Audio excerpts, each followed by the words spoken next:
And now, it's time for another Dice Tower review with Ryan Metzler.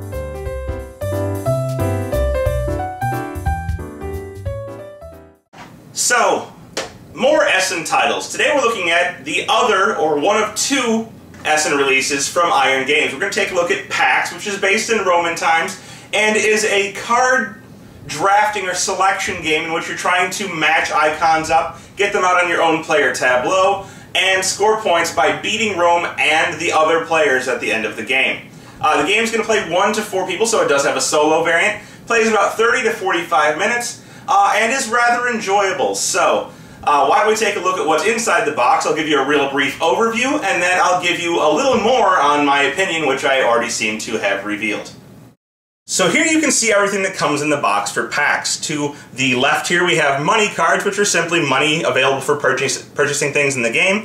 You have 4 camps or legions or whatever you want to call them, where you're going to be placing cards throughout the game.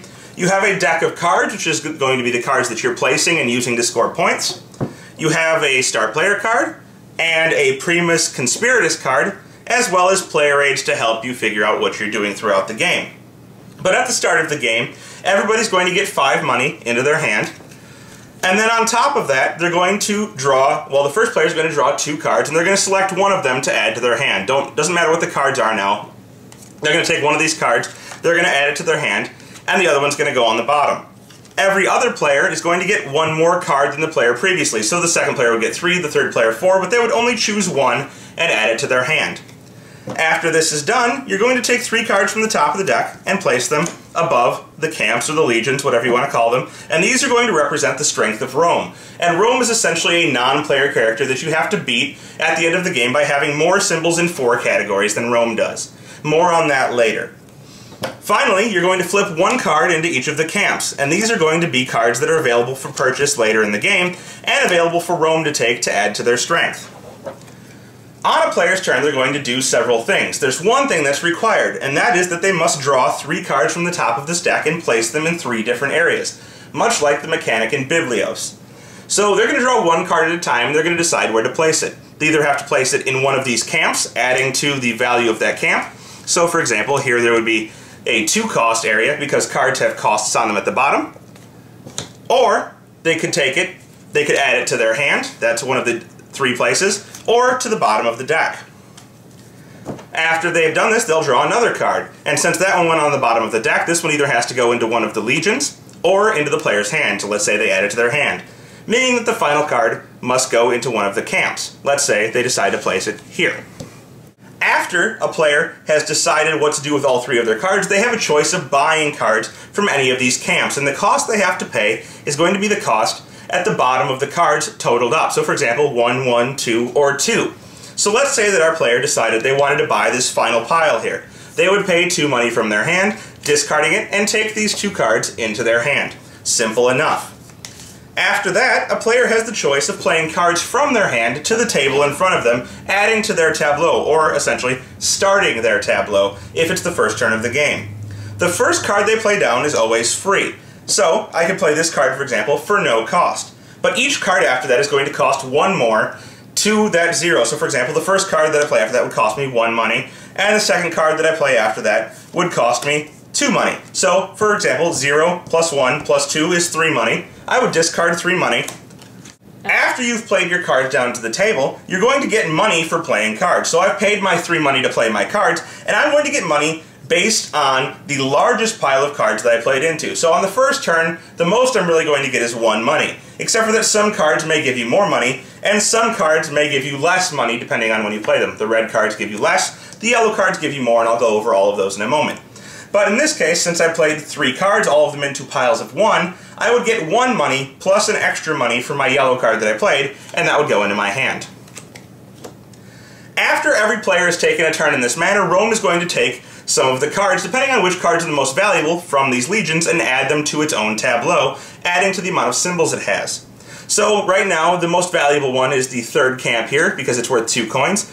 Rome would take this and add it to its tableau, which is going to be the symbols that you have to beat at the end of the game in order to win the game, or else the game goes to the Primus Conspiratus. At the end of the round, you're going to redetermine who the start player is by checking on who has the most symbols of the red type. that player is going to be the start player, and you'll start all over again, replenishing any of the camps that happen to be empty. In the game, there are 7 different colors or types of cards, each representing a different thing. Here we have Legionnaires, and let's just go over the general card structure. At the top left, you can see symbols for the card. This is going to have 1 shield symbol on it, but they may have up to 2 shield symbols for 1 Legionnaire, and that Legionnaire would cost more.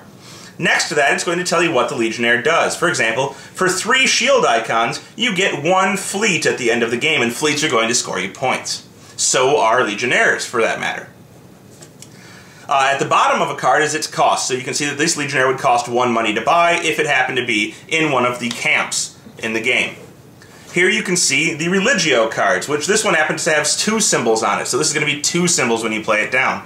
For every 3 Religio symbols you have, you're going to get to look at more cards at the same time, so usually you're drawing 1 card and looking at it and placing it. In this case, you would draw 2 cards, place one of them, then draw the other card, and then place one of those 2, and then place the last card. And it's going to cost 3. Here we have fleets, 1 fleet symbol. For every 3 fleets you have, you get 1 Legionnaire. So you'll see that Legionnaires and fleets kind of benefit each other. More fleets equals more Legionnaires equals more fleets. Costs 2.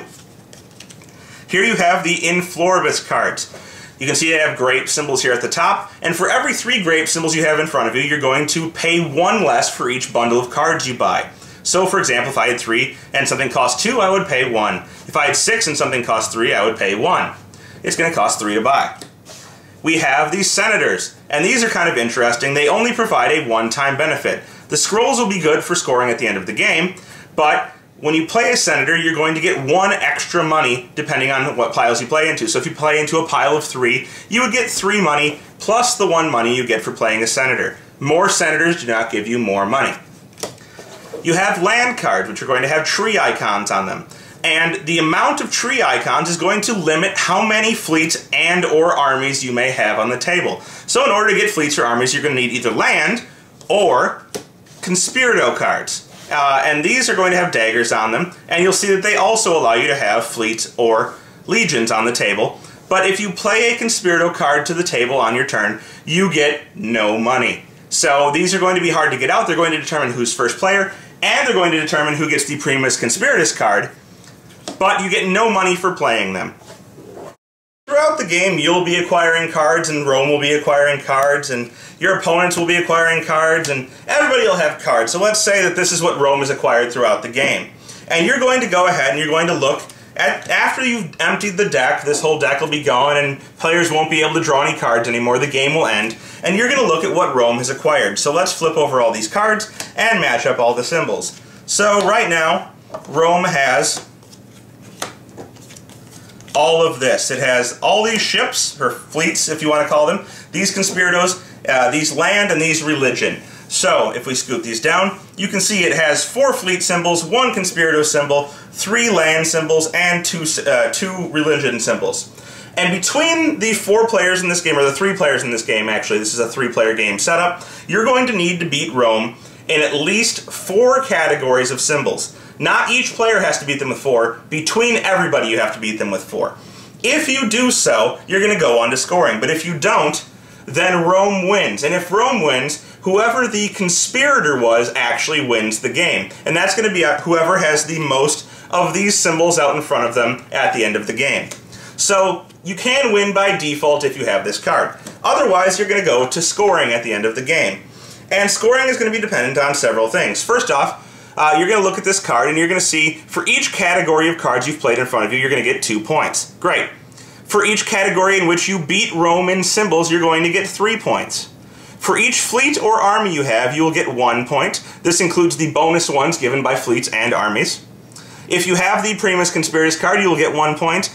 And then whoever has the most cards and money remaining in their hands will get 4 points. You're going to total up all of those points, and whoever has the most is the winner, unless Rome won, in which case the conspirator is the winner. So that's PAX, and of the games released by Iron Games at Essen, this is by far my favorite. It's got a very nice kind of flow to it. You're getting these symbols, you're trying to beat Rome, but you're also trying to pay attention to what your opponents are collecting so that you can get more points than them. I really enjoy the draw 1 card at a time and place it mechanic. It's kind of a push your luck. Do I want to take this card, which might be good, or do I want to hope that the next card is better? And the fact that you can kind of negate this whole luck part by, accumulating more senators even makes it more interesting. So, if you like kind of push your luck or card choosing games, I think you'll like PAX. If you like Biblios, I would definitely take a look at PAX. And if you're just looking for a filler game, I'd take a look at PAX. So all around a good card game, one that has a place in my collection, and one that may belong in yours. Thanks for joining us today. For more written, audio, and video reviews, as well as the #1 board game podcast, check out the website at www.thedicetower.com. Until then, this is Eric Summerer, and you've been watching The Dice Tower.